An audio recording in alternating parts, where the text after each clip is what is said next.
Road கடை தண்ணி சட்னி இது போல் செஞ்சு கொடுத்தீங்கன்னா ஒருத்தங்க 10 இட்லி கூட சாப்பிடுவாங்க. அந்த அளவுக்கு டேஸ்ட் அருமையாக இருக்கும்.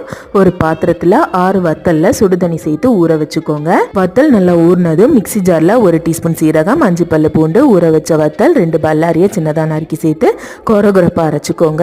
இப்போ கடாயில் 2 ஸ்பூன் எண்ணெய், 1/2 டீஸ்பூன் கடுகு, 1/2 டீஸ்பூன் உளுந்தம்பருப்பு, 1/2 டீஸ்பூன் சீரகம், 2 வத்தல், கொஞ்சமாக கருவேப்பிலையும் சேர்த்து அரைச்சி வச்சிருக்க வெங்காய விழுதை சேர்த்து பச்சை வாசனை போகிற வரைக்கும் வதக்கிக்கோங்க. மிக்சி ஜாரில் 3 தக்காளியை சேர்த்து நல்லா அரைச்சிட்டு அதையும் இப்போ சேர்த்துட்டு நல்லா மிக்ஸ் பண்ணி விட்டு தேவையான அளவுக்கு உப்பு, தேவையான அளவுக்கு தண்ணியும் சேர்த்துட்டு நல்லா கலந்து விட்டுக்கோங்க.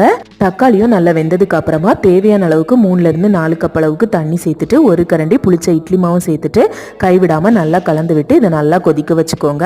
கொதிச்சதுக்கு அப்புறமா கொஞ்சமாக மல்லிக்கீரையை நறுக்கி தூவிட்டு அடுப்பை ஆஃப் பண்ணிடுங்க.